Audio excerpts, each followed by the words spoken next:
नमः। परमगुरुभ्यो नमः। श्रीमदानन्दतीर्थभगवत्पादाचार्यगुरुभ्यो नमः। हरिः ॐ। सृष्टिस्थित्यप्ययेहा नियतिदृशितमो बन्धमोक्षाश्च यस्मात् अस्य श्रीब्रह्मरुद्रप्रभृतिसुरनरद्वीषशत्रुत्मकस्य विष्णोर्व्यस्ताः समस्ताः सकलगुणनिधिः सर्वदोषव्यपेतः पूर्णानन्दाव्ययो यो गुरुरपि परमः चिन्तयेतं महान्तम्। जन्माद्यस्य यतोऽन्वयादितरतश्चार्थेष्वभिघ्नस्वराट् तेने ब्रह्महृदाय आदिकवये मुह्यन्ति यं सूरयः। तेजो वारिमृदां यथा विनिमयो यत्र त्रिसर्गो मृषा धाम्ना स्वेन सदा निरस्तकुहकं सत्यं परं धीमहि। अशेषवाग्जाढ्यमलापहन्त्री नवं नवं स्पष्टसुवाक्प्रदायिनी ममेह जिह्वाग्रसुरङ्गनर्तकी भवप्रसन्ना वदने च मे श्रीः। धर्मविज्ञानवैराग्यपरमैश्वर्यशालिनः आनन्दतीर्थभगवत्पादान् वन्दे निरन्तरम्। भवति यदनुभावादेडमूकोऽपि वाग्मी जडमतिरपि जन्तुः जायते प्राज्ञमौलिः। सकलवचनचेतो देवता भारती सा मम वचसि निधत्तां सन्निधिं मानसे च।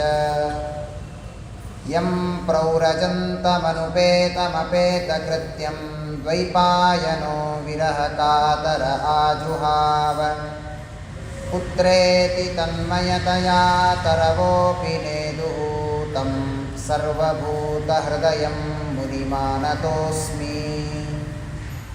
यस्य वाक्कामधेनुर्नः कामितार्थान् प्रयच्छति सेवेतं जययोगीन्द्रं कामबाणच्छिदं सदा।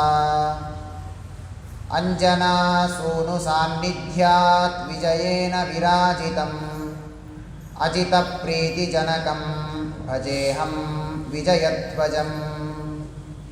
प्रणमत्कामधेनुं च भजत्सुरतरूपमं श्रीभावबोधकृत्पाद चिन्तामणिमुपास्महे। श्रीमत्सुधाद्भुतां बोधिविक्रीडनविचक्षणान् वाक्यार्थचन्द्रिकाकारान् विद्याधीशगुरून् भजे। पूज्याय राघवेन्द्राय सत्यधर्मरताय च भजतां कल्पवृक्षाय नमतां कामधेनवे। सत्यधर्माब्धिसम्भूतः चिन्तामणिविजृम्भितः सत्यसङ्कल्पकल्पद्रुः कल्पयेत् कामधुं मम। सत्यसङ्कल्पवार्त्यूत्थः सत्यसन्तुष्टचन्द्रमाः प्रार्थित अशेषदाता च भक्तवृन्दस्य नित्यदा। सत्याभिज्ञकराब्जोत्थान् पञ्चाशद्वर्षपूजकान् सत्यप्रमोदतीर्थार्यान् नौमिन्यायसुधारतान् वेदेशमुनिसत्पादसेवा सम्प्राप्तवैभवान् यादवार्यान् वरसुधा टीकाकारान् वयं नुमः। आपादमौलिपर्यन्तं गुरूणाम् आकृतिं स्मरेत् तेन विघ्नाः प्रणश्यन्ति सिद्ध्यन्ति च मनोरथाः। श्री सत्यात्मतीर्थस्वामी श्रीपादगुरुभ्यो नमः। ಹರಿ ಓಂ ಹರಿ ಓಂ ಹರಿ ಓಂ.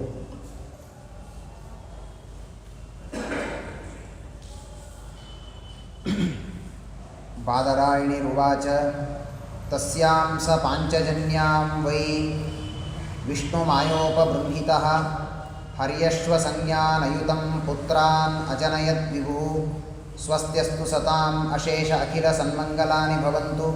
ಶ್ಲೋಕೈಕಶ್ರವಣಪಠನಮಾತ್ರೇಣ ಕಥಾ ವಕ್ತುಶ್ಚ ಶ್ರೋತॄಣಾಂ ನಿಖಿಲ ಕಲಿಕೃತ ಕಲ್ಮಷಾಪನೋದನ ಪಟುತರೆ ಧರ್ಮಾದ್ಯಖಿಲ ಪುರುಷಾರ್ಥ ಸಾಧನೀಭೂತೆ ಶ್ರೀಮದ್ಭಾಗವತೆ ಮಹಾಪುರಾಣೇ ಷಷ್ಠಸ್ಕಂದೆ ಅದ್ಯ ಕಥಾ ಪ್ರಾರಂಭೆ ಸತಿ ಕಿಂಚಿತ್ ಪೂರ್ವಪ್ರಸಕ್ತ ಪ್ರಮೇಯಾನುವಾದಃ. ಹರಿ ಓಂ. ಪ್ರಾರಂಭದಲ್ಲಿ ಭಗವಂತನ ಸ್ಮರಣೆಯನ್ನು ಮಾಡಿ ನಂತರ ಪ್ರಾರಂಭವನ್ನು ಮಾಡೋಣ. ಸಂಸಾರ ಸಾಗರೇ ಮಗ್ನಂ ದೀನಂ ಮಾಂ ಕರುಣಾನಿಧೇ ಕರ್ಮ ಮೋಹ ಗೃಹೀತಾಂಗಂ ಮಾಮುದ್ಧರ ಭವಾರ್ಣವಾತ್. ಶ್ರೀ ಗುರುಭ್ಯೋ ನಮಃ. ಶುಕಾಚಾರ್ಯರು ಪರೀಕ್ಷಿತ ರಾಜರನ್ನು ನಿಮಿತ್ತ ಮಾಡಿ ಸಮಗ್ರ ಸಜ್ಜನ ಸಮುದಾಯಕ್ಕೆ ಭಗವಂತನ ಮಹಿಮೆಯೇ ತುಂಬಿರುವಂತಹ, ಒಂದು ಕಡೆ ಭಗವಂತನ ಮಹಿಮೆ, ಮತ್ತೊಂದು ಕಡೆಯಲ್ಲಿ ಭಗವದ್ಭಕ್ತರ ಮಹಿಮೆಯನ್ನು ಹೇಳುವ ಮೂಲಕ ಭಗವಂತನ ಮಹಿಮೆಯನ್ನು ತಿಳಿಸಿಕೊಡುವಂತಹ ಶ್ರೇಷ್ಠವಾದ ಶ್ರೀಮದ್ ಭಾಗವತದ ಅನೇಕ ಚಿಂತನೆಗಳನ್ನು ಶುಕಾಚಾರ್ಯರು ಪರೀಕ್ಷಿತ್ ರಾಜರಿಗೆ ಉಪದೇಶವನ್ನು ಮಾಡ್ತಾ ಇದ್ದಾರೆ. ನಾವು ಈಗ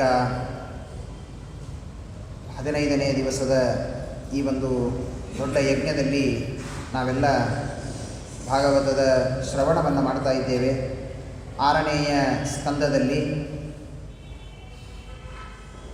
ದಕ್ಷ ಪ್ರಜಾಪತಿ ಮತ್ತೊಮ್ಮೆ ತಾನು ಹುಟ್ಟಿ ಬಂದ ವಿಷಯವನ್ನು ನಾವು ತಿಳಿದಿದ್ದೇವೆ.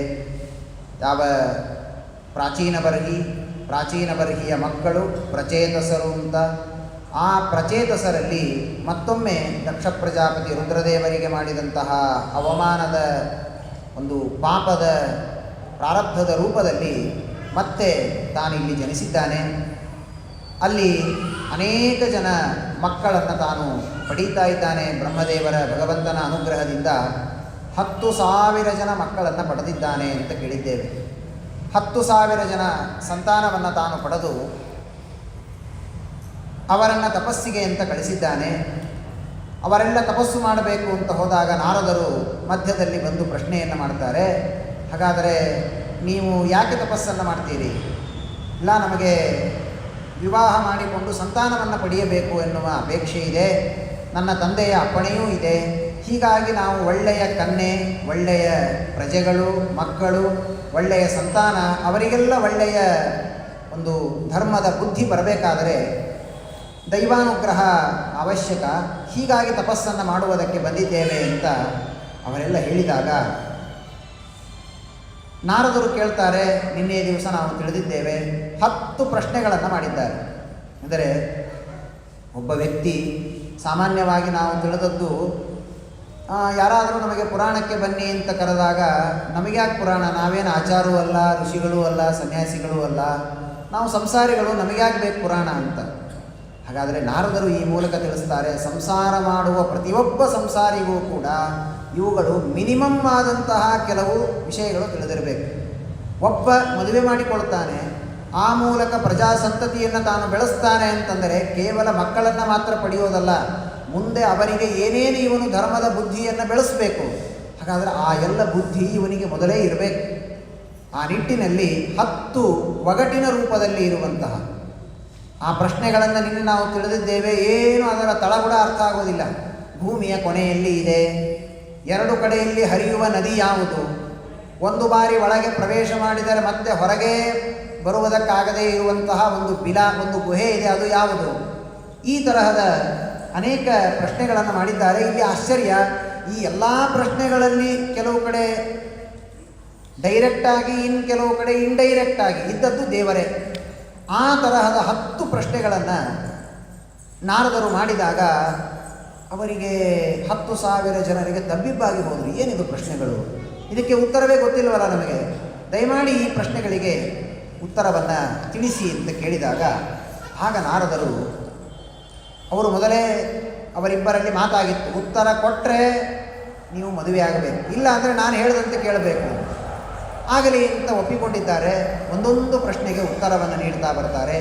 ನೋಡಿ, ಭೂಮಿಯ ಕೊನೆ ಅಂದರೆ ಯಾವುದು ಅಂದರೆ ಅದು ಲಿಂಗ ಶರೀರ. ಭೂಮಿ ಅಂದರೆ ಈ ಜೀವನೇ ಭೂಮಿ ಇದ್ದಂತೆ, ಜೀವ ಇವನು ಭೂಮಿ ಇದ್ದಂತೆ. ಈ ಭೂಮಿಯಲ್ಲಿ ಯಾವಾಗಲೂ ಕೂಡ ಒಂದು ಗಿಡ ಬೆಳೆದರೆ, ಎಷ್ಟು ಚೆನ್ನಾಗಿದೆ ಕಲ್ಪನೆ, ಒಂದು ಗಿಡ ಬೆಳೆದರೆ ಆ ಗಿಡಕ್ಕೆ ಮೂಲ ಯಾವುದು, ಕೊನೆ ಯಾವುದು? ಬೀಜ. ಆ ಮಣ್ಣಿನಲ್ಲಿ ಹಾಕಿದ ಆ ಬೀಜವೇ ತಾನೇ ಗಿಡವಾಗಿ ಬೆಳೆಯುತ್ತದೆ, ಅದೇ ನಮಗೆ ಫಲವನ್ನು ಕೊಡುತ್ತೆ. ಹಾಗೆ ಈ ದೇಹ ಎನ್ನುವ ಒಂದು ಗಿಡ ಬೆಳೆಯಬೇಕಾದರೆ, ನಮಗೇನು ಹೊರಗೆ ಈ ಒಂದು ಭೌತಿಕವಾದ ಶರೀರ ಕಾಣುತ್ತೆ, ಇದೇ ಒಂದು ಗಿಡ ಇದ್ದಂತೆ. ಈ ಗಿಡ ಬೆಳೆಯಬೇಕಾದರೆ ಜೀವ ಎಂಬ ಮಣ್ಣಿನಲ್ಲಿ ಹೂತಿಟ್ಟ ಬೀಜ ಯಾವುದು ಅಂದರೆ ಲಿಂಗ ಶರೀರ. ಆ ಲಿಂಗ ಶರೀರದಿಂದಲೇ ನಮಗೆಲ್ಲ ಈ ಕರ್ಮ ನಿರ್ಮಿತವಾದಂತಹ ಶರೀರಗಳು ಬರುತ್ತೆ. ಹಾಗೆ ಶಾಸ್ತ್ರಗಳಲ್ಲಿ ತಿಳಿಸುವಾಗ ಅದನ್ನೇ ತಿಳಿಸಿಕೊಡ್ತಾರೆ. ಏನು ಅಂದರೆ, ಎಲ್ಲಿಯವರೆಗೆ ಇವನಿಗೆ ಲಿಂಗ ಶರೀರ ಇರುತ್ತದೆ ಅಲ್ಲಿಯವರೆಗೆ ಮೋಕ್ಷ ಇಲ್ಲ.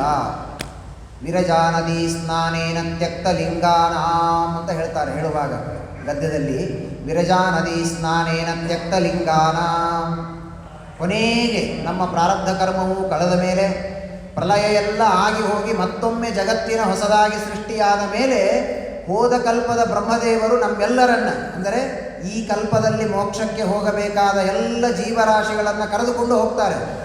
ಒಂದು ನದಿ, ವಿರಜಾ ನದಿ ಅಂತ. ಶ್ರೀರಂಗದಲ್ಲಿ ಸಪ್ತ ಪ್ರಾಕಾರವನ್ನು ಹಾಕುವಾಗ ಒಳಗಡೆ ದೇವಸ್ಥಾನದಲ್ಲಿ ಒಂದು ಪ್ರಾಕಾರವನ್ನು ಹಾಕುವಾಗ ಅಲ್ಲಿ ವಿರಜಾ ನದಿ ಅಂತ ಒಂದು ಬಾವಿ ಇದೆ. ಅಲ್ಲಿ ಸ್ನಾನ ಮಾಡಿದರೆ ವಿರಜಾ ನದಿಯಲ್ಲಿ ಸ್ನಾನ ಮಾಡಿದ ಪುಣ್ಯ ಬರ್ತದೆ ಅಂತ ಹೇಳ್ತಾರೆ. ಆ ವಿರಜಾ ನದಿ ಮೋಕ್ಷದಲ್ಲಿ ಇದೆ, ಮೋಕ್ಷದ ಹತ್ತಿರ. ಅಲ್ಲಿ ನಮ್ಮೆಲ್ಲರನ್ನ ಕರೆದುಕೊಂಡು ಹೋಗಿ ಬ್ರಹ್ಮದೇವರು ಸ್ನಾನ ಮಾಡಿಸ್ತಾರೆ. ಅವರು ನಮ್ಮೆಲ್ಲರನ್ನ ಮುಳುಗಿ, ಸ್ವಾಮಿಗಳ ಜೊತೆ ನಾವೆಲ್ಲ ಹೇಗೆ ನದಿಗಳಿಗೆ ತೀರ್ಥಕ್ಕೆ ಹೋದಾಗ ಮುಳುಗುತ್ತೇವೆ, ಹಾಗೆ ಬ್ರಹ್ಮದೇವರ ಜೊತೆಗೆ ಆ ಕಲ್ಪದಲ್ಲಿ ಮೋಕ್ಷಕ್ಕೆ ಹೋಗುವ ಜೀವರಾಶಿಗಳೆಲ್ಲರೂ ಮುಳುಗ್ತಾರೆ. ಮುಳುಗಿದರು ಅಂತಾದರೆ, ಮುಳುಗಿ ಮೇಲೆ ಎದ್ದರೆ ಕೆಲವು ಬಾರಿ ಹಾಗಿರ್ತದೆ ನೋಡ್ರಿ, ಪಂಚೆಯನ್ನು ಒರೆಸ್ಕೊಳ್ಬೇಕು ಅಂತ ಕೈಯಲ್ಲಿ ಹಿಡ್ಕೊಂಡಿರ್ತಾನೆ, ಮುಳುಗುತ್ತಾನೆ, ಆ ಫೋರ್ಸಿಗೆ ಏನಾದರೂ ಹಿಡ್ಕೋಬೇಕು ಅಂತ ಪಂಚೆ ಕೈ ಬಿಟ್ಬಿಟ್ಟಿರ್ತಾರೆ, ಎದ್ದು ನೋಡಿದರೆ ಒರೆಸ್ಕೊಳ್ಳೋ ಪಂಚೆನೇ ಇರೋದಿಲ್ಲ. ಹಾಗೆ ಇವನು ಮುಳುಗಿ ಎದ್ದ ಅಂದರೆ ಇವನ ಜೊತೆಗೆ ಇರುವ ಲಿಂಗ ಶರೀರ ಅದು ದೂರ ಹೋಗಿಬಿಡ್ತದೆ, ಇವನಿಂದ ನಾಶವಾಗೋದಿಲ್ಲ. ಅದು ಒಂಥರ ಪ್ಲಾಸ್ಟಿಕ್ ಇದ್ದಾಗೆ. ಪ್ಲಾಸ್ಟಿಕ್ ನೀವು ಎಲ್ಲೇ ತೆಗೆದುಕೊಂಡು ಆಕಳು ತಿಂದರೂ ಮತ್ತೆ ಹಾಗೆ ಹೊರಗೆ ಬರ್ತದೆ, ಆಕಳೇ ಸಾಯತ್ತೆ ಹೊರತಾಗಿ ಆ ಪ್ಲಾಸ್ಟಿಕ್ಕಿಗೆ ಏನಾಗೋದಿಲ್ಲ. ಹಾಗೆ ಅದು ದುಷ್ಟವಾದದ್ದು. ಇದು ಒಂದು ರೀತಿ ನಮ್ಮ ಈ ಶರೀರಕ್ಕೆ ಕಾರಣವಾದದ್ದು. ನಾವು ಆ ನದಿಯಲ್ಲಿ ಮುಳುಗಿ ಎದ್ದಾಗ ಬ್ರಹ್ಮದೇವರ ಭಗವಂತನ ಅನುಗ್ರಹದಿಂದ ನಮ್ಮಿಂದ, ಅಂದರೆ ಈ ಜೀವನಿಂದ ಲಿಂಗ ಶರೀರ ಭಿನ್ನವಾಗಿ ಬಿಡುತ್ತದೆ. ಲಿಂಗ ಶರೀರ ಯಾವಾಗ ಹೋಯ್ತು, ಕೆಲವು ಬಾರಿ ಹೇಳ್ತಿರ್ತಾರೆ ನೋಡಿ, ನಿನಗೆ ಯಾವುದು ಬೇಕೋ ಆ ಕೆಲಸ ಕೊಡ್ತೀನಿ, ಅವನ ಸಹವಾಸ ಬಿಡು ಅಂತ. ಅವನ ಆ ದುಷ್ಟನ ಸಹವಾಸ ನೀವು ಮಾಡೋವರೆಗೂ ನಿನಗೆ ಕೆಲಸ ಸಿಗೋದಿಲ್ಲ ಅಂತ. ಹಾಗೆ ಮೋಕ್ಷ ಈ ಲಿಂಗ ಶರೀರದ ಸಂಬಂಧ ಇರುವವರೆಗೆ ನಮಗೆ ಸಿಗೋದಿಲ್ಲ. ಹಾಗಾಗಿ ವಿರಜಾ ನದಿಯ ಸ್ನಾನದಿಂದ ಲಿಂಗ ದೇಹದ ಭಂಗವಾಗ್ತದೆ. ಭಂಗ ಅಂದರೆ ನಮ್ಮನ್ನು ಬಿಟ್ಟು ಹೋಗುತ್ತೆ, ಅದು ಹಾಗೇ ಇರುತ್ತೆ, ಹಾಗೇ ಅನಾದಿ ಕಾಲದವರೆಗೂ ತೇಲಾಡ್ತಾ ಇರುತ್ತೆ, ಆದರೆ ನಮಗೆ ಅದರ ಸಂಬಂಧ ಕಳಚಿ ಹೋಗ್ತದೆ. ಹಾಗಾದರೆ ಈ ಜೀವನಿಗೆ ಕರ್ಮ ನಿರ್ಮಿತವಾದ ಈ ಶರೀರ ಬರುವುದಕ್ಕೆ ಮೂಲವಾದದ್ದು ಅಂದರೆ ಯಾವುದು? ಅದು ಲಿಂಗ ಶರೀರ.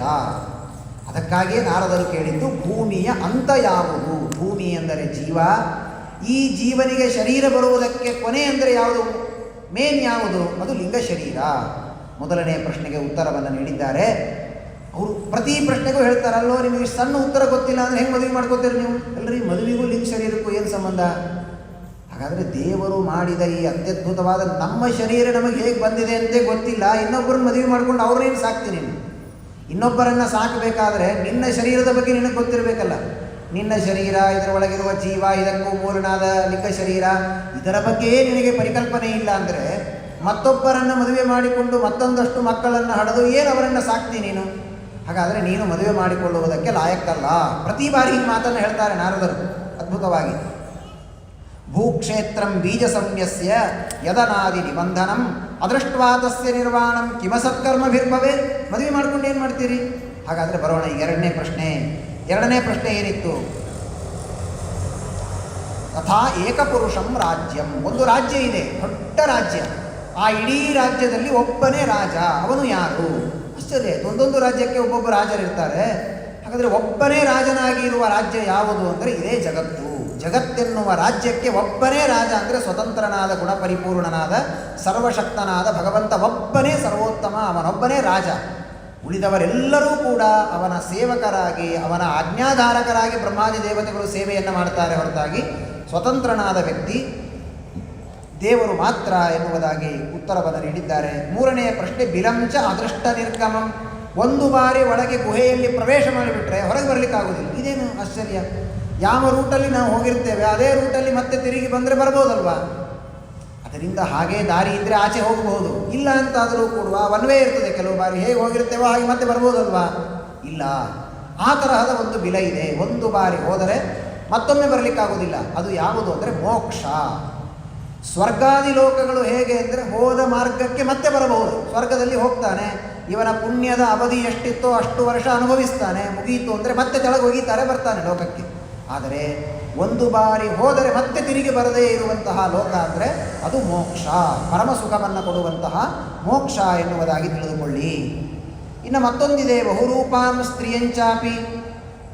ಬಣ್ಣ ಬಣ್ಣದ ಒಂದು ವರ್ಣಗಳುಳ್ಳಂತಹ ಒಬ್ಬ ಸ್ತ್ರೀ ಇದ್ದಾಳೆ. ಅವಳು ಯಾರು? ಒಂದೊಂದು ಬಣ್ಣಗಳನ್ನು ಚೇಂಜ್ ಮಾಡ್ತಾಳೆ. ಕೆಲವು ಚಿತ್ರಗಳಿಗಿರುತ್ತೆ ನೋಡಿ, ಫೋಟೋಗಳು. ಲಕ್ಷ್ಮಿಯ ಫೋಟೋ ಇರ್ತದೆ, ಅದನ್ನು ಸ್ವಲ್ಪ ತಿರುಗಿಸಿ ನೋಡಿದರೆ ಗಣಪತಿ ಕಾಣಿಸ್ತಾನೆ, ಈ ಕಡೆ ತಿರುಗಿಸಿದರೆ ಇನ್ನೊಂದೇನೋ ವೆಂಕಟೇಶ ದೇವರು ಕಾಣಿಸ್ತಾರೆ ಒಂದೇ ಫೋಟೋದಲ್ಲಿ. 3D ಅಂತ ಹೀಗೆಲ್ಲ ಮಾಡಿರ್ತಾರೆ. ಹಾಗೆ ಅವಳು ಎಲ್ಲಿಂದ ನೋಡಿದರೂ ಬೇರೆ ಬೇರೆ ರೀತಿ ಕಾಣಿಸ್ತಾಳೆ. ಅಂತಹ ಸ್ತ್ರೀ ಯಾರು ಅಂದರೆ ಅವಳೇ ಬುದ್ಧಿ. ನಮ್ಮ ಬುದ್ಧಿ ಒಂದೊಂದು ಕ್ಷಣಕ್ಕೆ ಒಂದು ಚೇಂಜ್ ಆಗುತ್ತೆ. ಇಂತಹ ಸತ್ಕರ್ಮ ಮಾಡಬೇಕು ಅಂತ ಅನಿಸ್ತದೆ, ಎರಡನೇ ಕ್ಷಣಕ್ಕೆ ಇದು ಮಾಡಿ ಏನು ಮಾಡೋದು, ನಾವು ಆರಾಮಾಗಿ ಮಜಾ ಮಾಡೋಣ ಆ ದುಡ್ಡಿನಿಂದ ಅಂತ ಅನಿಸ್ತದೆ. ಮತ್ತೊಂದು ಕ್ಷಣಕ್ಕೆ ಇನ್ನೊಂದು ಆಲೋಚನೆ ಬರ್ತದೆ. ಈ ರೀತಿ ಒಂದೊಂದು ಕ್ಷಣಕ್ಕೆ ಒಂದೊಂದು ಆಲೋಚನೆಗಳನ್ನು ಮಾಡುವಂತಹ ಬುದ್ಧಿ, ಇದು ರೂಪಗಳನ್ನು ಚೇಂಜ್ ಮಾಡುವಂತಹ ಒಬ್ಬ ಸ್ತ್ರೀ ಇದ್ದಂತೆ. ಪುಮಾಂಸಂ ನದಿ ಉಭಯತೋವಾಹ. ಎರಡು ಕಡೆಯಲ್ಲಿ ಹರಿಯುವಂತಹ ನದಿ ಅಂದರೆ ಯಾವುದು? ಎರಡು ಕಡೆಯಲ್ಲಿ ಹರಿಯುವಂತಹ ಒಂದೇ ನದಿ ಇದೆ, ಅದು ಯಾವುದು? ಬಹಳ ಅದ್ಭುತವಾಗಿ ಪ್ರಶ್ನೆ. ಇದರ ಮರ್ಮವು ತುಂಬ ಚೆನ್ನಾಗಿದೆ. ಏನಿದು, ಎಲ್ಲೂ ನಾವು ನೋಡೇ ಇಲ್ವಲ್ಲ. ಎರಡು ಕಡೆ ಹೇಗೆ ಹರಿಲಿಕ್ಕೆ ಸಾಧ್ಯ? ನದಿ ಅಲಕನಂದೆ ಬದರಿಯಿಂದ ಹರಿತಾ ಬರ್ತಾಳೆ, ಬಂದು ಸಮುದ್ರಕ್ಕೆ ಸೇರಿಬಿಡ್ತಾಳೆ. ಗಂಗಾಸಾಗರ ಸಂಗಮದಲ್ಲಿ ಬಂದು ಸಾಗರಕ್ಕೆ ಸೇರಿಬಿಡ್ತಾಳೆ. ಅಲ್ಲಿಂದ ಮತ್ತೆ ತಿರುಗಿ ಯೂಟರ್ನ್ ತೆಗೆದುಕೊಂಡು ಇನ್ನೊಂದು ಕಡೆ ಹೋಗೋದಿಲ್ಲ ನದಿ. ಹಾಗಾದರೆ ಎರಡು ಕಡೆ ವಿರುದ್ಧ ದಿಕ್ಕಿನಲ್ಲಿ ಹರಿಯುವಂತಹ ನದಿ ಅಂದರೆ ಯಾವುದು ಅಂದರೆ ಅದು ಭಗವಂತನ ಮಾಯೆ, ಭಗವಂತನ ಇಚ್ಛೆ. ಆ ಭಗವಂತನ ಇಚ್ಛೆ ಎಂಬ ನದಿ ವಿರುದ್ಧ ಎರಡು ದಿಕ್ಕುಗಳಿಗೆ ಹರಿಯುತ್ತದೆ. ಹೇಗೆ ಸಾಧ್ಯ? ಈ ಕ್ಷಣದಲ್ಲಿ ಈಗ 7 ಗಂಟೆಯೋ 6:45 ಆಗಿದೆ. 6:45ಕ್ಕೆ 1000 ಜನ ಹುಟ್ಟಿದ್ದಾರೆ. ಅದೇ 6:45ಕ್ಕೆ ಅದೇ ದೇವರ ಇಚ್ಛೆಯಿಂದಲೇ ಇನ್ನೊಂದು 1000 ಜನ ಸಾಯ್ತಾರೆ. ಹಾಗಾದರೆ ಇದು ಹೇಗೆ ಸಾಧ್ಯ? ಅದು ದೇವರ ಇಚ್ಛೆ ಅಷ್ಟೇ. ಒಂದೇ ಒಂದು ದೇವರ ಇಚ್ಛೆ ಅಷ್ಟು ಜನರನ್ನು ಹುಟ್ಟಿಸ್ತದೆ. ಹುಟ್ಟುವುದಕ್ಕೆ ವಿರುದ್ಧ ಪದ ಅಂದರೆ ಸಾವು. ಹಾಗಾದರೆ ಇಷ್ಟು ಜನರ ಪ್ರಾಣವನ್ನು ತೆಗೆಯುತ್ತದೆ. ಅದು ಹೇಗೆ ಸಾಧ್ಯ? ಅದು ದೇವರ ಸಂಕಲ್ಪ. ಒಂದೇ ಒಂದು ದೇವರ ಇಚ್ಛೆ ಅಂದರೆ ದೇವರು ಒಂದು ಬಾರಿ ಇಚ್ಛೆ ಮಾಡಿದ ಹುಟ್ಟಿಸ್ಬೇಕು ಅಂತ, ನಮಗೆ ಇಚ್ಛೆ ಬರ್ತದೆ. ಊಟ ಮಾಡಬೇಕು ಅಂತ ಬಂತು, ಊಟ ಆದಮೇಲೆ ಮಲಗಬೇಕು ಅಂತ ಒಂದು ಬೇರೆ ಇಚ್ಛೆ ಬಂತು. ಹಾಗೆ ದೇವರಲ್ಲಿ ಬೇರೆ ಬೇರೆ ಇಚ್ಛೆಗಳಿಲ್ಲ. ಒಂದೇ ಒಂದು ದೇವರ ಸಂಕಲ್ಪ ಏಕಕಾಲದಲ್ಲಿ ವಿರುದ್ಧವಾದ ಅನೇಕ ಕರ್ಮಗಳನ್ನು ಮಾಡ್ತದೆ. ಇದು ಎರಡು ಕಡೆಯಲ್ಲಿ ಹರಿಯುವಂತಹ ವಿರುದ್ಧ ದಿಕ್ಕಿಗಳಿಗೆ ಹರಿಯುವಂತಹ ಒಂದೇ ಒಂದು ನದಿ ಇದ್ದಂತೆ. ಪಂಚಾದ್ಭುತಂ ಗ್ರಹಂ. ಒಂದು ಮನೆ ಇದೆ, ಎಷ್ಟು ಚೆನ್ನಾಗಿದೆ, 25 ಜನ ಇರುವ ಮನೆ. ಎಂತಹ ಮನೆ ಇರಬೇಕು. ಈಗೆಲ್ಲ ನಮಗೆ ಜಾಯಿಂಟ್ ಫ್ಯಾಮಿಲಿ ಅಂದರೆ ಗೊತ್ತೇ ಇಲ್ಲ. ಅವಿಭಕ್ತ ಕುಟುಂಬ ಅಂದರೆ ಇದೊಂದು ಹೊಸ ಪರಿವಿಡಿಯಲ್ಲಿ ಹುಡುಕಿ ತೆಗಿಬೇಕು ಶಬ್ದಕೋಶದಲ್ಲಿ. ಅಂತಹ ಕುಟುಂಬನೇ ಇಲ್ಲ ಈಗ. ಮೊನ್ನೆ ಯಾರೋ ಹೇಳ್ತಾ ಇದ್ರು, ಒಬ್ಬರು ಮನೆಗೆ ಹೋಗಿದ್ವಿ, ಅವರು ಏನೋ ಪಾಪ ತೋರಿಸ್ಬೇಕು ಅಂತ ಹೊಸ ಮನೆ ಕರೆದಿದ್ರು. ತುಂಬ ದೊಡ್ಡ ಒಂದು ರೂಮ್ ಇತ್ತು. ಅಲ್ಲಲ್ಲಿ ತೋರಿಸ್ತಾ ಬಂದರು, ಇಲ್ಲಿ ನಾವಿರ್ತೀವಿ, ಇಲ್ಲಿ ನಮ್ಮ ಮಗಳಿರ್ತಾಳೆ, ನಾವೆಲ್ಲೆಲ್ಲ ಮಲಗೋದು ತೋರಿಸ್ತಾ ಬಂದು ಒಂದು ಕೊಠಡಿ ತೋರಿಸಿದ್ರು. ಇಲ್ಲೇನು ಅಂದರೆ ಇನ್ನೊಂದು ಎಕ್ಸ್ಟ್ರಾ ರೂಮ್ ಇದೆ, ಸುಮ್ಮನೆ ಯಾರಾದರೂ ಗೆಸ್ಟ್ ಬಂದರೆ ಇಲ್ಲಿ ಇಟ್ಟಿದ್ದೀವಿ ಅಂತ. ಯಾರು ಗೆಸ್ಟು ಅಂದರೆ ನಮ್ಮ ಅತ್ತೆ ಮಾವ ಅಥವಾ ನನ್ನ ಗಂಡನ ಅಣ್ಣ ತಮ್ಮ ಯಾರಾದರೂ ಬಂದರೆ ಇರಬಹುದಲ್ಲ. ಇವನ ತಂದೆಯ ಅಪ್ಪ ಅಮ್ಮಂದಿರು ಗೆಸ್ಟ್ ಇದ್ದಂತೆ ಇವಳಿಗೆ. ಹೀಗಾಗಿ ಗೆಸ್ಟ್ ಬಂದರೆ ಇರಲಿ ಅಂತ ಆ ರೂಮ್ ಇಟ್ಟಿದ್ದೇನೆ ಅಂತ. ಅಂತಹ ಪರಿಸ್ಥಿತಿಯಲ್ಲಿ 25 ಜನ ಒಂದು ಮನೆಯಲ್ಲಿದ್ದಾರೆ ಅಂದರೆ ಯಾವುದದು ಮನೆ? ಆ 25 ಜನ ಇರುವಂತಹ ಮನೆ ಅಂದರೆ ಅದೇ ಭಗವಂತನ ಶರೀರ. ಭಗವಂತನ ಶರೀರ ಅಲ್ಲಿ 25 ಜನ ಇದ್ದಾರಂತೆ. ಯಾರು? ಮೊದಲು 11, 5 ಜ್ಞಾನೇಂದ್ರಿಯಗಳು, 5 ಕರ್ಮೇಂದ್ರಿಯಗಳು ಮತ್ತು ಮನಸ್ಸು ಸೇರಿದರೆ 11, ಪಂಚಮಹಾಭೂತಗಳು, ಪಂಚತನ್ಮಾತ್ರಗಳು. ಹಾಗಾದರೆ ಎಷ್ಟಾಯಿತು? 21 ಆಯಿತು. ಇನ್ನು ಮಹತ್ತತ್ವ, ಅಹಂಕಾರ ತತ್ವ, ಜೀವ ಮತ್ತು ಪ್ರಕೃತಿ, ಈ 4 ಸೇರಿದರೆ ಒಟ್ಟು 25 ಆಯಿತು. ಈ 25 ಜನ ಎಲ್ಲಿದ್ದಾರೆ ಅಂದರೆ ಇದಕ್ಕೆ ಮೂಲ ಆಶ್ರಯವಾದದ್ದು ಭಗವಂತನ ಶರೀರ. ಈ ಜಗತ್ತೆಲ್ಲ ಸೃಷ್ಟಿಯಾಗುತ್ತೆ. ಆ ಜಗತ್ತು ಸೃಷ್ಟಿಯಾದಾಗ ಪಂಚಮಹಾಭೂತಗಳು ಸೃಷ್ಟಿಯಾಗೋದಿಲ್ಲ. ಇವೆಲ್ಲ ಅನಾದಿ ಕಾಲದಿಂದ ಸೂಕ್ಷ್ಮ ರೂಪದಿಂದ ದೇವರ ಶರೀರದಲ್ಲಿ ಇರುತ್ತೆ. ಅವುಗಳನ್ನೇ ದೇವರು ಬಲೂನು ಗಾಳಿ ಹಾಕಿದಾಗ ದೊಡ್ಡದಾಗ್ತದೆ, ಗಾಳಿ ತೆಗೆದು ಬಿಟ್ಟಾಗ ಮತ್ತೆ ಸಣ್ಣದಾಗಿಬಿಡ್ತದೆ. ಯಾರಾದರೂ ಗಾಳಿ ಹಾಕಿದಾಗ ಹೊಸ ಬಲೂನ್ ಹುಟ್ಟುಕೊಳ್ತು ಅಂತ ಹೇಳ್ತಾರ? ಹೇಳೋದಿಲ್ಲ. ಹಾಗೆ ಈ ನಮ್ಮ ಇಂದ್ರಿಯಗಳೆಲ್ಲ ಸೃಷ್ಟಿಯ ಕಾಲದಲ್ಲಿ ಹೊಸದಾಗಿ ಬರುವ ವಸ್ತುಗಳೆಲ್ಲ ಇದೆಲ್ಲ. ಈಗ 1 ಗಂಟೆ ಇದೆ, ಇದು ಬಂತು, ಇದು ಇರಲಿಲ್ಲ ಇಷ್ಟು ದಿವಸ. ಹಾಗೆ ಇಂದ್ರಿಯಗಳು ಬರೋದಿಲ್ಲ. ದೇವರ ಶರೀರದಲ್ಲಿ ಸೂಕ್ಷ್ಮ ರೂಪದಿಂದ ಇವೆಲ್ಲ ಅನಾದಿ ಕಾಲದಿಂದ ಇದೆ. ಪ್ರಳಯ ಕಾಲದಲ್ಲಿ ಅದನ್ನೆಲ್ಲ ಸಣ್ಣದು ಮಾಡಿಕೊಡ್ತಾರೆ ದೇವರು. ಸೃಷ್ಟಿ ಕಾಲದಲ್ಲಿ ಮತ್ತೆ ಅವುಗಳಿಗೆ ಉಪಚಯವನ್ನು ದೇವರು ಕೊಡ್ತಾನೆ. ಹಾಗಾದರೆ ಯಾವಾಗಲೂ ಮನೆಯೆಂಬ ದೇವರ ಶರೀರದಲ್ಲಿರುವ 25 ವಸ್ತುಗಳು ಅಂದರೆ ಇವುಗಳು 11 ಇಂದ್ರಿಯಗಳು, ಪಂಚ ತನ್ಮಾತ್ರಗಳು, ಪಂಚಮಹಾಭೂತಗಳು, ಪ್ರಕೃತಿ, ಮಹತ್ತತ್ವ, ಅಹಂಕಾರ ತತ್ವ ಮತ್ತು ಜೀವ ಎನ್ನುವಂತಹ ಈ ವಸ್ತುಗಳು ದೇವರೆಂಬ ಮನೆಯಲ್ಲಿದೆ ಅಂತ ತಿಳಿದುಕೊಳ್ಳಿ. ಇಷ್ಟು ಸಣ್ಣ ತತ್ವ ಗೊತ್ತಿಲ್ಲ ಅಂದರೆ ಯಾಕೆ ಮದುವೆ ಮಾಡ್ಕೊಳ್ತೀರಿ ನೀವು ಮಧ್ಯ ಮಧ್ಯದಲ್ಲಿ ಇದನ್ನು? ಯಾಕೆಂದರೆ ಅವ್ರು ಮದುವೆ ಮಾಡ್ಕೊಳ್ಳೋದು ಬಿಡಬೇಕಾಗಿತ್ತು ಇವರಿಗೆ. ಅದಕ್ಕಾಗಿ ಕೆಲವರು ಮನೆಯಲ್ಲಿದ್ದವರಿಗೆ ಪಾಪ ಪ್ರವಚನಕ್ಕೆ ಯಾರೋ ಹೋಗೋದು ಇಷ್ಟ ಇರೋದಿಲ್ಲ. ಅದಕ್ಕೊಂದು 10 ಬಾರಿ ಹೇಳ್ತಾರೆ, ಮಳೆ ಬರ್ತಾ ಇದೆ ಪ್ರವಚನಕ್ಕೆ ಹೋಗಿ ಏನು ಮಾಡ್ತೀವಿ, ಆಟೋ ಸಿಗೋದಿಲ್ಲ ಪ್ರವಚನಕ್ಕೆ ಹೋಗಿ ಏನು ಮಾಡ್ತೀರಿ ಅಂದರೆ ಹೋಗಬಾರದು ಅನ್ನೋರು ಮನಸ್ಸಿನೊಳಗೆ ದಟ್ಟವಾಗಿ ಕೂಡಬೇಕು. ಅಲ್ಲಿವರೆಗೂ ಅದಕ್ಕೆ ಬೇಕಾದದ್ದನ್ನೆಲ್ಲ ಪೋಣಿಸಿ ಕೊನೆಗೆ ಅವರೇ ಹೇಳಬೇಕಾ ಹೋಗೋದಿಲ್ಲ ಅಂತ ಅವ್ರ ಬೈಯಿಂದ ಬರೋವರೆಗೂ ಪ್ರಯತ್ನ. ಹಾಗೆ ನಾರದರು ಪ್ರತಿಯೊಂದು ವಿಷಯಗಳನ್ನು ಹೇಳಿದಾಗಲೂ ಇಷ್ಟು ನಿಮಗೆ ಗೊತ್ತಿಲ್ಲ ಅಂದರೆ ಮದುವೆ ಯಾಕೆ ಮಾಡ್ಕೊಳ್ತೀರಿ? ಹೀಗೆ ಹೇಳ್ತಾ ಇದ್ದಾರೆ. ಕ್ವಚಿತ್ ಹಂಸಂ ಚಿತ್ರರಥಂ, ಒಂದು ಶ್ರೇಷ್ಠವಾದಂತಹ ಹಂಸ ಪಕ್ಷಿ ಇದೆ. ಅದು ಯಾವುದು ಹಂಸ ಪಕ್ಷಿ ಅಂದರೆ ಅದು ಶಾಸ್ತ್ರ ಎನ್ನುವ ಪಕ್ಷಿ. ಶಾಸ್ತ್ರ ಎನ್ನುವಂತಹ ಪಕ್ಷಿ ಅದು ನಮಗೆ ಅನೇಕ ವಿಧವಾದಂತಹ ತತ್ವಗಳನ್ನು ತಿಳಿಸಿಕೊಡುವಂತಹ ಹಂಸ ಪಕ್ಷಿ ಅಂದರೆ ಅದು ಶಾಸ್ತ್ರ. ಅನೇಕ ವಿಧವಾದ ಶಾಸ್ತ್ರಗಳಿದೆ. ಪುಣ್ಯ ಪಾಪಗಳನ್ನು ತಿಳಿಸಿಕೊಡುವಂತಹ, ಯಾವುದನ್ನು ಮಾಡಿದರೆ ತಪ್ಪು, ಯಾವುದನ್ನು ಮಾಡುವುದರಿಂದ ಪುಣ್ಯ ಬರುತ್ತೆ, ಇದನ್ನೆಲ್ಲ ನಾವು ತಿಳಿದುಕೊಳ್ಬೇಕಾದ್ರೆ ಕಣ್ಣಿಗೆ ಕಾಣೋದಿಲ್ಲ ನಮಗೆ. ಪುಣ್ಯ ಅನ್ನೋ ಒಂದು ದೇವತೆ ಅಲ್ಲ, ಅಥವಾ ಪುಣ್ಯ ಎನ್ನುವ ಒಂದು ವಸ್ತು ಇಲ್ಲ. ಇದನ್ನಿಷ್ಟು ತೆಗೆದುಕೊಂಡ್ರೆ ನಮಗೆ BP ಬರ್ತದೆ, ಇದನ್ನಿಷ್ಟು ತಿಂದರೆ ನಮಗೆ ಶುಗರ್ ಬರ್ತದೆ ಅಂತ ಹೇಳುವ ಹಾಗೆ ವಸ್ತುಗಳಲ್ಲ ಅವು, ಕಣ್ಣಿಗೆ ಕಾಣದ ವಸ್ತುಗಳು. ಆದರೆ ಮಾಡುವುದರಿಂದ ನಮಗೆ ಅದರಿಂದ ಕೆಟ್ಟದ್ದಾಗತ್ತೆ. ಹೇಗೆ ತಿಳಿದುಕೊಳ್ಳೋದು? ಶಾಸ್ತ್ರದಿಂದ ತಿಳಿದುಕೊಳ್ಳಬೇಕು. ಕ್ವಚಿತ್ ಹಂಸಂ ಚಿತ್ರರಥಂ, ಅನೇಕ ವರ್ಣಗಳುಳ್ಳಂತಹ ಒಂದು ಹಂಸ ಪಕ್ಷಿ ಅಂತಂದರೆ ಅದು ಶಾಸ್ತ್ರಗಳು ಎನ್ನುವುದಾಗಿ ತಿಳಿದುಕೊಳ್ಳಿ. ಕ್ಷುರಾಂತಂಚ ಸ್ವಯಂ ಭ್ರಮೀಂ, ಚೂಪಾದಂತಹ ಒಂದು ಕತ್ತಿ, ಭಾರಿ ಚೂಪಾದದ್ದು. ಅದರ ಮೇಲೆ ಸ್ವಲ್ಪ ನಡೀತಾ ಹೋಗ್ತಾ ಇರುವಾಗ ಆಚೆ ಈಚೆ ಆದರೆ ಸಾಕು ಮೈ ಕತ್ತರಿಸಿ ಹೋಗ್ತದೆ. ಅಂತಹ ಕತ್ತಿ ಅದು ಯಾವುದು ಅಂದರೆ ಸಂಸಾರ. ಈ ಸಂಸಾರದಲ್ಲಿ ನಾವು ಹೋಗ್ತಾ ಇರ್ತೇವೆ. ಸ್ವಲ್ಪ ದೇವರ ನಾಮಸ್ಮರಣೆಯಿಂದ ಆಚೆ ಈಚೆ ಆದರೆ ನಮ್ಮ ಜೀವನವೇ ಅಸ್ತವ್ಯಸ್ತವಾಗಿ ಹೋಗ್ತದೆ. ಅಂತಹ ಒಂದು ಚೂಪಾದ ಕತ್ತಿ ಎಂದರೆ ಅದು ಸಂಸಾರ ಎನ್ನುವುದಾಗಿ ತಿಳಿದುಕೊಳ್ಳಿ. ಕಥಂ ಸ್ವಪಿತುರಾದೇಶಂ, ನಿಮ್ಮ ತಂದೆಯ ಅಪ್ಪಣೆ ಅಂದರೆ ಯಾವುದು? ನನ್ನ ತಂದೆ ಯಾರು? ಪ್ರಚೇತಸ್ಥರು. ಅವರ ಅಪ್ಪಣೆ ಏನು? ತಪಸ್ಸು ಮಾಡೋದಕ್ಕೆ ಬಂದಿದ್ದೀವಲ್ಲ, ಅಲ್ಲ. ಎಲ್ಲರಿಗೆ ತಂದೆ ಅಂದರೆ ದೇವರು, ಭಗವಂತನ ಆದೇಶ. ಶ್ರುತಿ ಸ್ಮೃತಿ ಹರೇರಾಜ್ಞೆ, ಸ್ಮೃತಿಗಳಲ್ಲಿ ಬರುವಂತಹ ಆದೇಶ ಏನಿದೆ ಇದು ಕೇವಲ ಆ ಶ್ಲೋಕ ರೂಪದಲ್ಲಿ ಬಂದ ವಾಕ್ಯಗಳಲ್ಲ, ದೇವರೇ ಆ ರೂಪದಿಂದ ಬಂದು ನಮಗೆ ಆದೇಶವನ್ನು ಮಾಡ್ತಾನೆ. ಹೀಗಾಗಿ ತಂದೆಯ ಅಪ್ಪಣೆ ಎನ್ನುವ ಶಬ್ದಕ್ಕೆ ದೇವರ ಆದೇಶ ಅಂತ ಅರ್ಥ. ಇದರ ಬಗ್ಗೆ ಯಾವುದೂ ನಿಮಗೆ ಗೊತ್ತಿಲ್ಲ ಅಂದರೆ ಮತ್ತೆ ಹೇಗೆ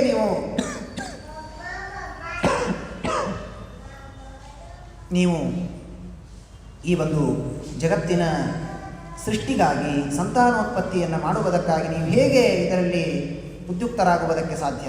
ಸರ್ವಥಾ ಇದನ್ನು ಮಾಡಬೇಡಿ ಅಂತ ಹೇಳಿದಾಗ ನಾರದರ ಉಪದೇಶವನ್ನು ಕೇಳಿ ವಿರಕ್ತರಾಗಿದ್ದಾರೆ. ಏಕಕಾಲಕ್ಕೆ 10,000 ಜನ. ಉಪದೇಶ ಮಾಡಿದ ಗುರುಗಳ ಯೋಗ್ಯತೆ ಎಷ್ಟು ದೊಡ್ಡದಿರಬೇಕು ನೋಡಿ. ನಾವು ಒಬ್ಬರನ್ನು ಎದುರಿಗೆ ಕೂಡಿಸಿಕೊಂಡು ನಮಗೆ ಉಪದೇಶ ಮಾಡಿದರೂ ನಮಗೆ ನಾಟೋದಿಲ್ಲ. ಅಂತಹದ್ದು 10,000 ಜನಕ್ಕೆ ನಾರದರು ಉಪದೇಶ ಮಾಡಬೇಕಾದರೆ ಅವರ ಯೋಗ್ಯತೆಯೂ ದೊಡ್ಡದು, ಉಪದೇಶ ಮಾಡುವ ನಾರದರ ಯೋಗ್ಯತೆಯೂ ಶ್ರೇಷ್ಠ.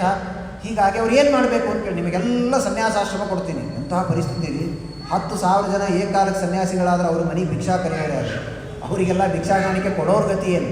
ಅವರಿಗೆಲ್ಲ ಬೇಡ. ಮಹಾವಿರಕ್ತಿ ಶಿಖಾಮಣಿಗಳು ಸನ್ಯಾಸಾಶ್ರಮವನ್ನು ಸ್ವೀಕರಿಸಿದರು, ಅರಣ್ಯಕ್ಕೆ ಹೋಗಿದ್ದಾರೆ. ಈ ಕಡೆ ಅಪ್ಪ ಕಾಯ್ಕೋತ ಕೂತಿದ್ದ ಬರ್ತಾರೆ ಅಂತ. ದಕ್ಷ ಪ್ರಜಾಪತಿ ಕಾಯ್ದು ನೋಡ್ತಾನೆ, ಇಲ್ಲೇ ಇಲ್ಲ, ಬರಲೇ ಇಲ್ಲ. ಹುಡುಕ್ಲಿಕ್ಕೆ ಕಳಿಸಿದರೆ ಇವರು ತಪಸ್ಸು ಮಾಡೋ ಜಾಗಕ್ಕೆ ಹೋದ್ರೆ ಒಂದು ಮಠ ಆಗಿಬಿಟ್ಟು ದೊಡ್ಡದಲ್ಲಿ 10,000 ಜನ ಸನ್ಯಾಸಿಗಳು. ಅಯ್ಯೋ ಇದೇನಾಯಿತು ಅಂತ ಅವನು. ಹಾಗಾದರೆ ಏನು ಮಾಡಬೇಕು? ಸಿಟ್ಟಿಗೆ ಹೇಳಿಲ್ಲ, ಒಂದು ಬಾರಿ ತಡೆದುಕೊಂಡ ಸಹನೆಯಿಂದ. ಹಾಗಾದರೆ ಇರಲಿ ಅಂತ ಮತ್ತೆ ಅವಳ ಹೆಂಡತಿಯಲ್ಲಿ 1,000 ಜನ ಮಕ್ಕಳನ್ನು ಪಡೆದ. ಮತ್ತೆ ಅವರನ್ನು ಲಾಲನೆ ಪಾಲನೆ ಮಾಡಿ ಬೆಳೆಸಿದ, ಆಶ್ರಮಕ್ಕೆ ಕಳಿಸಿದ ತಪಸ್ಸಿಗೆ. ಯಥಾಪ್ರಕಾರ ನಾರದರು ಬಂದರು, ಉಪದೇಶ ಮಾಡಿದರು, ಮತ್ತೆ 1,000 ಜನ ಸನ್ಯಾಸಿಗಳಾಗಿ ಹೋದರು. ಇದೇ ಸೇಮ್ ಪ್ರಶ್ನೆ ಕೇಳೋದು, ಅವರನ್ನು ಮತ್ತೆ ಯಥಾಪ್ರಕಾರ ಸನ್ಯಾಸಿಗಳನ್ನಾಗಿ ಮಾಡಿದ್ದಾರೆ. ಒಟ್ಟು 11,000 ಜನ ಸನ್ಯಾಸಿಗಳಾಗಿ ಹೋದರು. ಆಗ ಪಾಪ ಇವನಿಗೆ ಮಿತಿಮೀರಿ ಹೋಯಿತು. ಇನ್ನೇನು ಮಾಡಬೇಕು? ಹುಟ್ಟಿಸಿದ ಮಕ್ಕಳನ್ನೆಲ್ಲ ಸನ್ಯಾಸಿಗಳಾಗಿ ಮಾಡಿದರೆ ನಾರದರನ್ನು ಬಾಯಿಗೆ ಬಂದಂತೆ ಬೈದಿದ್ದಾನೆ. ಏನಿದು ಈ ತರಹ? ಕೃತವಾ ತಸ್ಮಾನ್ ಲೋಕೇಶು ನಾನು ಭೂಯನ ಜಾನಾತಿ ಪುಮಾನ್ ವಿಷಯ ತೀಕ್ಷ್ಣತಾಂ ನಿರ್ವಿದ್ಯತೆ ಸ್ವಯಂ ತಸ್ಮಾನ್ ನ ತಥಾ ಭಿನ್ನದಿ ಪರೈಹಿ. ಒಬ್ಬ ವ್ಯಕ್ತಿಗೆ ಆ ಒಂದು ಆಶ್ರಮದಲ್ಲಿ ಆ ವರ್ಣದಲ್ಲಿ ಇದ್ದ ವ್ಯಕ್ತಿಗೆ ಅದರ ಶ್ರಮ ಏನು ಅಂತ ಗೊತ್ತಿರ್ತದೆ. ಒಂದು ಕಂಪನಿಯನ್ನು ಹುಟ್ಟು ಹಾಕಿ ಬೆಳೆಸಬೇಕಾದ್ರೆ ಅದನ್ನು ಮಾಡಿದ ವ್ಯಕ್ತಿಗೆ ಅದನ್ನು ಬೆಳೆಸೋದು ಎಷ್ಟು ಕಷ್ಟ ಅಂತ ಗೊತ್ತಿರ್ತದೆ. ಹೊಸದಾದ ವ್ಯಕ್ತಿ ಹೋಗಿ 2 ದಿವಸದಲ್ಲೇ ಮುಳುಗಿಸಿ ಬಿಡಬಹುದು. ಹಾಗೆ ದಕ್ಷ ಪ್ರಜಾಪತಿ ಅಂತಾನೆ, ಮಕ್ಕಳನ್ನು ಪಡೆಯೋದು ಎಷ್ಟು ಕಷ್ಟ. ಅವರನ್ನು ಧರ್ಮ ಮಾರ್ಗದಲ್ಲಿ ತೆಗೆದುಕೊಂಡು ಬಂದು ಅವರು ಸನ್ನಾಗಿ ತಪಸ್ಸು ಮಾಡಿ ಬಂದು ಸಂತಾನವನ್ನು ಪಡೆಯಬೇಕು ಅಂತ ನಾನು ಇದ್ದುಕೊಂಡ್ರೆ, ಇವರು ಒಂದೇ ಕ್ಷಣದಲ್ಲಿ ಎಲ್ಲರನ್ನು ಆಶ್ರಮ ಕೊಟ್ಟು ಕಳಿಸಿಬಿಟ್ರೆ ಏನು ಮಾಡೋದು? ಹಾಗಾದರೆ ಶಾಪ ಕೊಟ್ಟಿದ್ದಾನೆ ಅವರಿಗೆ. ತಸ್ಮಾನ್ ಲೋಕೇಶು ತೇ ಮೂಢ ನ ಭವೇತ್ ಭ್ರಮತಃ ಪದಂ. ನಿಮಗೆ 14 ಲೋಕದಲ್ಲಿ ನಿಮಗೆ ಅಂತ ಒಂದು ಲೋಕ ಇರೋದು ಬೇಡ, ನೀವು ಹೀಗೇ ಸಂಚಾರ ಮಾಡ್ತಾ ಇರ್ತೀರಿ, ಲೋಕ ಸಂಚಾರಿಗಳಾಗಿ ಅಂತ. ಅವರೊಂದರು ಒಂದೇ ಶಾಪ 8 ಜನ ಕೊಡ್ತೀರಿ, ಬೇರೆ ಬೇರೆ ಕೊಡಬೇಕ್ರಿ. ಅವನಿಗೇನು ಬೇಕೋ ಅದನ್ನೇ. ಒಬ್ಬನಿಗೆ ಪಾಪ ತುಂಬ ಲಾಡು ಇಷ್ಟ ಇದೆ, ನೀನು ಇಂಥ ತಪ್ಪು ಮಾಡಿದೆ, ಹಾಗಾದರೆ ಲಾಡು ತಿನ್ನು ಅಂತ ಹಾಕಿದರೆ ಅದು ಶಿಕ್ಷೆಯ ಅವನಿಗೆ. ಅವನಿಗೆ ಇದು ಇಷ್ಟವೇ, 8 ಲಾಡು ಹಾಕಿದರೂ ತಿಂತಾನೆ. ಹಾಗೆ ದೇವರ ಧ್ಯಾನ ಮಾಡ್ತಾ ಬ್ರಹ್ಮದೇವರ ಅಪ್ಪಣೆಯಂತೆ ಎಲ್ಲ ಕಡೆ ಸಂಚಾರ ಮಾಡುವ ನಾರದರಿಗೆ ಎಷ್ಟು ಜನ ನಾವಿಲ್ಲೇ ಕೇಳಿದ್ದೇವೆ. ಹಿಂದೆ ಪಂಚಮಸ್ಕಂದದಲ್ಲಿ ಕೇಳುವಾಗ ಆ ಒಬ್ಬ ದುಷ್ಟಳಾದಂತಹ ಜ್ವರ ಎನ್ನುವಂತಹ ಒಬ್ಬ ಕನ್ಯೆ, ಅವಳು ಶಾಪ ಕೊಡ್ತಾಳೆ, ನಿನ್ನನ್ನು ಮದುವೆ ಮಾಡ್ಕೋತೀನಿ ಅಂತ ಬರ್ತಾಳೆ. ಇಲ್ಲ ಅಂತ ಹೇಳಿದಾಗ ನೀವು ಒಂದು ಕಡೆ ನಿಲ್ಲಬೇಡಿ, ಎಲ್ಲ ಕಡೆ ಸಂಚಾರ ಮಾಡ್ತಾ ಇರಿ. ಮತ್ತೆ ಇದೇ ಶಾಪವನ್ನೇ ದಕ್ಷ ಪ್ರಜಾಪತಿ ಕೊಡ್ತಾನೆ. ಅವರಿಗೇನು ಅದರಿಂದ ಆಗಬೇಕಾದದ್ದಿಲ್ಲ. ದೊಡ್ಡವರಿಗೆ ಶಾಪ ಕೊಟ್ಟಾಗ ಚಿಕ್ಕವರ ಎಲ್ಲ ಪುಣ್ಯವೂ ಕೂಡ ನಿಶೇಷೇಣ ನಿಹಂತಾರಹ, ಎಲ್ಲ ಪುಣ್ಯವೂ ಕೂಡ ಒಂದೇ ಕ್ಷಣದಲ್ಲಿ ಇಳಿದು ಹೋಗ್ತದೆ. ಹೀಗಾಗಿ ದೊಡ್ಡವರಿಗೆ ಏನಾದರೂ ಅನ್ನಬೇಕಾದರೆ, ಶಾಪ ನೀಡಬೇಕಾದ್ರೆ ನಾವು ಸಾಮಾನ್ಯವಾಗಿ ಅಂದ್ಬಿಡ್ತೀವಿ, ಅಯ್ಯೋ ಇಂಥದ್ದು ಇವ್ರಿಗೆ ಕೆಟ್ಟದ್ದಾಗಲಿ ಅಂತ. ಅವ್ರಿಗೇನಾಗೋದಿಲ್ಲ.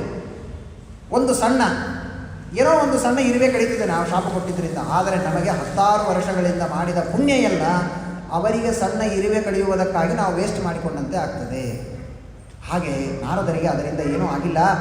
ಆಗ ಮತ್ತೆ ಈ ಕಡೆಯಲ್ಲಿ ಅಸಿಕ್ನಿ ಎನ್ನುವಂಥ ಆ ಪತ್ನಿಯಲ್ಲಿ ದಕ್ಷ ಪ್ರಜಾಪತಿ ಮತ್ತೆ 60 ಜನ ಹೆಣ್ಣು ಮಕ್ಕಳನ್ನು ಪಡೆದ. ಅವನು ವಿಚಾರ ಮಾಡಿದ, ಹಾಗಾದರೆ ಇವರು ಏನು ಮಾಡ್ತಾರೆ, ಗಂಡು ಮಕ್ಕಳನ್ನು ಪಡೆದರೆ ಸನ್ಯಾಸ ಕೊಡ್ತಾರೆ. ಈಗೆಲ್ಲ ಹೆಣ್ಮಕ್ಳು ಸನ್ಯಾಸಿಗಳಾಗ್ತಾರೆ, ಅದು ಬೇರೆ ವಿಷಯ. ಅದು ಕೃತಯುಗ, ಇಂತಹ ಯುಗ ಅಲ್ಲ. ಈ ಪೌರೋಹಿತ್ಯನೂ ಮಾಡಿಸ್ತಾರೆ, ಅವರು ಎಲ್ಲನೂ ಮಾಡ್ತಾರೆ. ಈಗ ಸುಮ್ಮನೆ ಶಬ್ದ ನಡೆಸೋದಕ್ಕಷ್ಟೇ ವ್ಯತ್ಯಾಸ, ಪುಲ್ಲಿಂಗ ಸ್ತ್ರೀಲಿಂಗ ಶಬ್ದಗಳು ಅಂತ. ಕೆಲಸ ಎಲ್ಲ ಎಲ್ಲರಲ್ಲಿ ಸಮಾನವಾಗಿದೆ. ಆದರೆ ಕೃತಯುಗದಲ್ಲಿ ಆ ಲಿಂಗದವರು ಆ ವರ್ಣದವರು ಅದೇ ಕೆಲಸವನ್ನು ಮಾಡಬೇಕು ಅಂತ ಒಂದು ವ್ಯವಸ್ಥೆ ಇದೆ.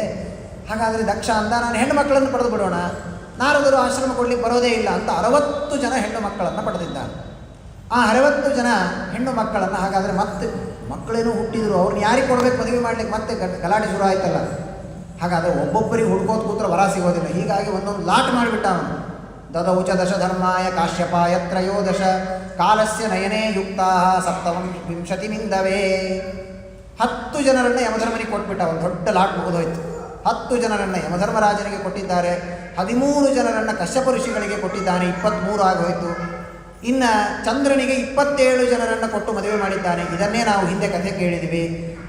ಎಲ್ಲಿ ಪ್ರಭಾಸ ಕ್ಷೇತ್ರದಲ್ಲಿ ಕುಳಿತು ತಪಸ್ಸು ಮಾಡಿದರು. ಪ್ರಭಾಸ ಅಂತ ಯಾಕೆ ಹೆಸರು ಬಂತು ಒಂದು, ಈ ದಕ್ಷನ 27 ಜನರನ್ನು ಕೊಟ್ಟು ಮದುವೆ ಮಾಡಿದರು. ಅದರ ಒಬ್ಬನೇ ಹೆಂಡತಿಯಲ್ಲಿ ಚಂದ್ರನಿಗೆ ತುಂಬ ಆಸೆ ಇದ್ದದ್ದಕ್ಕಾಗಿ ಉಳಿದ 26 ಜನ ಹೋಗಿ ದಕ್ಷನ ಮುಂದೆ ಕಂಪ್ಲೇಂಟ್ ಮಾಡಿದಾಗ ದಕ್ಷ ಪ್ರಜಾಪತಿ ಶಾಪ ಕೊಟ್ಟ ಚಂದ್ರನಿಗೆ, ಕಲಾಹೀನನಾಗು ಅಂತ. ಆ ಶಾಪವನ್ನು ಕಳೆದುಕೊಳ್ಳುವುದಕ್ಕೆ ಈ ಪ್ರಭಾಸ ಕ್ಷೇತ್ರಕ್ಕೆ ಬಂದು ತಪಸ್ಸು ಮಾಡಿದ್ದಕ್ಕಾಗಿ ಇದಕ್ಕೆ ಪ್ರಭಾಸ ಎನ್ನುವುದಾಗಿ ಹೆಸರು ಬಂದಿದೆ ಅಂತ ತಿಳಿದಿವೆಲ್ಲ. ಆ ರೀತಿ 27 ಜನರನ್ನು ಚಂದ್ರನಿಗೆ ಕೊಟ್ಟು ಮದುವೆ ಮಾಡಿದ್ದಾನೆ. ಭೂತ, ಅಂಗಿರ, ಕೃಷಾಶ್ವರು ಅಂತ ಈ 3 ಜನರಿಗೆ ಇಬ್ಬಿಬ್ಬರನ್ನು ಕೊಟ್ಟು ಮದುವೆ ಮಾಡಿದ. ಒಟ್ಟು 60 ಜನರಲ್ಲಿ 56 ಜನ ಆಯಿತು. ಇನ್ನು 4 ಜನ ಉಳಿದಿದ್ದರು. ಮತ್ತೆ ಉಳಿದ 4 ಜನರನ್ನು ಯಮಧರ್ಮರಾಜರಿಗೆ ಕೊಟ್ಟು ಮದುವೆ ಮಾಡಿದ್ದಾರೆ. ಹೀಗೆ 60 ಜನ ಮಕ್ಕಳನ್ನು ಕೊಟ್ಟು ಮದುವೆ ಮಾಡಿದ್ದಾರೆ. ಈ 60 ಜನ ಏನಿದ್ದಾರೆ, ಇಲ್ಲಿಂದ ಅನೇಕ ಸಂತಾನಗಳು ಆಗತ್ತೆ. ಅದರಲ್ಲಿಯೂ ಪ್ರಧಾನವಾಗಿ ಕಶ್ಯಪರಿಗೆ ಏನು 13 ಜನ ಮಕ್ಕಳನ್ನು ಕೊಟ್ಟು ಮದುವೆ ಮಾಡಿದ್ರು, ಅಲ್ಲಿಂದ ಎಲ್ಲ ತರಹದ ಪ್ರಜೆಗಳು, ಹಾವು, 4 ಕಾಲಿನ ಪ್ರಾಣಿಗಳು, 2 ಕಾಲಿನ ಪ್ರಾಣಿಗಳು, ಮನುಷ್ಯರು, ಮನುಷ್ಯರಲ್ಲಿಯೂ ದೇವತೆಗಳು, ಅಸುರರು, ದಾನವರು, ಏನೇನು ಸತ್ತ ಅದಿತಿಂಚ ದಿತಿಂ ಕದ್ರುಂ ಕೀಕಸಾಂ ವಿನತಾಮಪಿ. ಅದಿತಿಯಲ್ಲಿ ದೇವತೆಗಳು, ದಿತಿಯಲ್ಲಿ ಅಸುರರು, ವಿನತಾಳಲ್ಲಿ ಪಕ್ಷಿಗಳು, ಹೀಗೆ ಒಬ್ಬೊಬ್ಬರಲ್ಲಿ ಒಂದೊಂದು ಸಂತಾನ ಆ ಒಂದು ಪ್ರಜೆಗಳಲ್ಲಿ ತಾನು ಪಡೆದಿದ್ದಾನೆ. ಹೀಗೆ ದಿತಿಯಲ್ಲಿ ಅನೇಕ ಜನ ಅಸುರರು ಬಂದಿದ್ದಾರೆ. ಅಲ್ಲಿ ರಚನಾ ಎನ್ನುವಂತಹ ಒಬ್ಬ ಕನ್ಯೆ, ಅವಳು ದೈತ್ಯರ ಮಗಳು. ಅವಳನ್ನು ಯಾವ ವಿಶ್ವರೂಪಾಚಾರ್ಯರು ಅಂತ ಮಹಾನುಭಾವರು ಋಷಿಗಳು ಅವರಿಗೆ ಕೊಟ್ಟು ಮದುವೆ ಮಾಡಿದ್ದಾರೆ. ಅಲ್ಲಿಯೇ ಒಬ್ಬ ಸನ್ನಿವೇಶಸ್ಥಯೋರ್ಜಜ್ಞೆ ವಿಶ್ವರೂಪಶ್ಚ ವೀರ್ಯಮಾನ್. ತ್ವಷ್ಟು ಎನ್ನುವಂತಹ ಒಬ್ಬ ಋಷಿಗೆ ರಚನಾ ಎನ್ನುವ ಕನ್ಯೆಯನ್ನು ಕೊಟ್ಟು ಮದುವೆ ಮಾಡಿದರು. ಅವರಿಬ್ಬರಲ್ಲಿ ಹುಟ್ಟಿದ ಋಷಿಗಳೇ ವಿಶ್ವರೂಪಾಚಾರ್ಯರು ಅಂತ. ಅವರ ತಲೆಯನ್ನು ಇಂದ್ರದೇವರು ಕತ್ತರಿಸಿದ್ದಾರೆ ಅಂತ ಇಷ್ಟು ಹೇಳಿಬಿಟ್ರು. ಹೀಗಿರುತ್ತೆ ನೋಡಿ, ಟ್ರೈಲರ್ ಒಳಗೆ ಬರ್ತಿರುತ್ತೆ, ತುಂಬ ಏನೋ ಸಸ್ಪೆನ್ಸ್ ಆದದನ್ನು ಹೇಳಿಬಿಡ್ತಾರೆ. ಅದನ್ನು ನೋಡೋದಕ್ಕೆ ನಾವು ಹೋಗ್ತೀವಲ್ಲ ಮೂರ್ಖರಾಗಿ. ಹಾಗೆ ಮೂರ್ಖರಲ್ಲ ಇಲ್ಲಿ. ಮುಂದೆ ಕಥೆಯ ಬಗ್ಗೆ ಜಿಜ್ಞಾಸೆ ಬರಲಿ ಎನ್ನುವುದಕ್ಕಾಗಿ ಶುಕಾಚಾರ್ಯ ಹೇಳ್ತಾರೆ, ಅವರಿಬ್ಬರಲ್ಲಿ ಜಗಳ ಆಯಿತು ಇಂದ್ರದೇವರು ಹಾಗೂ ವಿಶ್ವರೂಪಾಚಾರ್ಯರಲ್ಲಿ, ತ್ವಷ್ಟೃವಿನಲ್ಲಿ. ಯಾಕೆ ಅವರಿಬ್ಬರಲ್ಲಿ ಕಲಹ ಆಯಿತು, ಆ ಮಹಿಮೆಯನ್ನು ತಿಳಿಸಿಕೊಡಿ ಅಂತ ಕೇಳಿದಾಗ, ಹಿಂದೆ ಒಂದು ಬಾರಿ ಇಂದ್ರದೇವರು ತಮ್ಮ ಅಮರಾವತಿಯಲ್ಲಿ ರಾಜ್ಯಭಾರವನ್ನು ಮಾಡ್ತಾ ಇದ್ದಾರೆ. ರಾಜ್ಯಭಾರವನ್ನು ಮಾಡುವಾಗ ಎಲ್ಲ ಭಾರಿ ಎಲ್ಲ ಕಿನ್ನರಿಯರು, ಎಲ್ಲ ನರ್ತನ ಮಾಡುವಂತಹ ಅನೇಕ ಜನ ಸ್ತ್ರೀಯರೆಲ್ಲ ನರ್ತನ ಮಾಡ್ತಾ ಇದ್ದಾರೆ. ತುಂಬಿದ ಸಭೆ. ಇಂದ್ರದೇವರು ಉಚ್ಚವಾದ ಆಸನದಲ್ಲಿ ಕುಳಿತುಕೊಂಡಿದ್ದಾರೆ. ಆಗ ದೇವತೆಗಳ ಗುರುಗಳಾದಂತಹ ಯಾವ ಬೃಹಸ್ಪತ್ಯಾಚಾರ್ಯರು ಬಂದಿದ್ದಾರೆ. ಬೃಹಸ್ಪತ್ಯಾಚಾರ್ಯರು ಬಂದರೆ, ಗುರುಗಳು ಬಂದಿದ್ದಾರೆ ಅಂತ ಇವನು ಎದ್ದು ನಿಂತು ಗೌರವ ಕೊಡಬೇಕಾಗಿತ್ತು.